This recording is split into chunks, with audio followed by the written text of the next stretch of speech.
Today is one of the saddest days in my lifetime. It seems like a bad dream. There goes Kobe Bryant.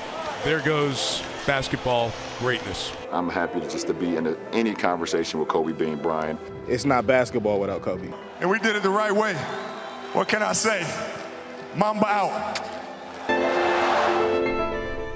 Well, we begin with the tragic death of Kobe Bryant, killed in a helicopter crash in Southern California. The retired LA Laker and his 13-year-old daughter are among the 9 victims. And this morning, we're learning more details about that crash. That trip was supposed to take less than half an hour, but nearly 45 minutes after takeoff, witnesses saw the chopper begin to struggle. Visibility at the time of the crash was so bad that the LAPD had grounded police helicopters, but the sheriff's department says it's just too soon to know whether or not fog played a role. Overnight, we have seen a tremendous outpouring online and really across the world. Hannah Davis has been tracking it all for us and what folks are saying. Yeah, good morning, guys. All across the world, no different here in Dallas. In fact, the Mavericks last night announced they'll be retiring 24 in honor of Kobe. And get this, Kobe never played for the Mavericks. This is their way of honoring him. And it's not just the team. Dirk Nowitzki posted this saying, "You will always be missed, remembered, and loved."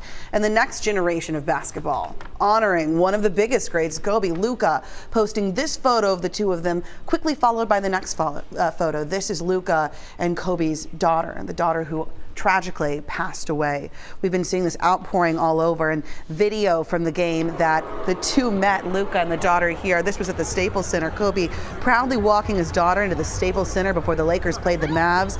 This is the same arena where Kobe solidified his iconic status. Kobe is also being remembered as a devoted father. Here he is with Gianna courtside, teaching her about the game.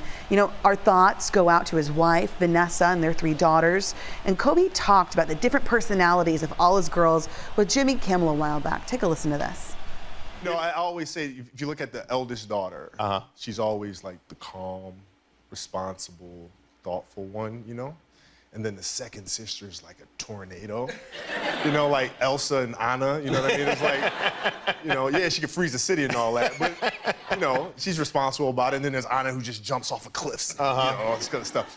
And that's certainly our house, but then we have 2 other ones, so. You know, Kobe was such a fierce advocate for women in sports. I think it was because of his daughters. Here he is with his daughter playing here. And he was a huge fan of the WNBA, which you don't always see from male athletes. A lot of people really love that. We know our Mark Istuk was actually in the Los Angeles area, I think, for vacation when all of this broke. And since then, I know you've gone down to the Staples Center. You've been talking to fans. Mark, what is it like down there? Well, it's hard to put into words. I was with my family at a park yesterday when the news came down, and you see folks checking their phones, and just kind of the mood in the city changes. And it's 4 o'clock here in Los Angeles right now. I don't know if you can hear the helicopter circling overhead, folks still showing up at Staples Center. I showed up here yesterday to try to talk to some fans, because when you look at his legacy, 5 NBA championships, the Olympic gold medals, the countless NBA All-Star appearances, what he meant to the city, it's hard to sum it up. But for a lot of folks, they just wanted to be here to pay their respects to a legend. How do you sum up what he meant to Lakers fans and Angelinos in general? Man, he meant everything to LA. He made the Lakers dynasty throughout the years, such a great, like, I don't even know how to explain it in words. It's just sad. I mean, it's like you're emotional about this. Yeah, so I grew up watching him over the years, for 20 years. So it's like I kind of grew up watching this guy every day, every during the season. So it's like I knew him in some way, you know? It's a surreal moment for all LA. I think it's a sad day. Definitely got to remember 26th January. It's hard to really sum up just what he meant to the people here. In a city filled with stars, he was the biggest sports star. And obviously, people think of Los Angeles, they think of Hollywood, they think of glitz and glamour and all that kind of stuff. But in a lot of ways, this is a blue-collar town. And I think Kobe embodied a blue-collar work ethic. He was legendary for how much work he put into his game. And I think for a lot of people here, they appreciated that. That's what they latched on to, the fact that he was able to use that hard work to bring NBA titles back to the city of Los Angeles, easily one of the most storied franchises in NBA history. I think that's why they globbed onto him, and he was a guy who gave back to his city as well. And again, even people who were not NBA fans mourning the loss of Kobe Bryant, his daughter, and everyone else aboard that helicopter.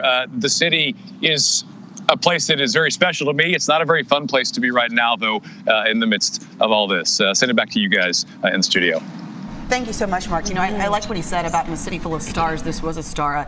Jack Nicholson actually spoke out yesterday. You know, he always goes to these Lakers games and said that he'll never forget the moments watching Kobe, and the game will not be the same from this day on. I think the thing about Kobe, I mean, even if you're not a huge sports fan, he was just one of those household names that you know, with Shaq, Michael Jordan, Dirk, like Kobe Bryant. Everybody knew him. Yeah. Well, we thank Mark for getting up early and chatting with us a couple hours before our time even out there. Thank you, Mark. All right, our Jonah Javad is going to join us next, coming up in our next half hour for more perspective, and you can read more about Kobe's legacy on WFAA.com.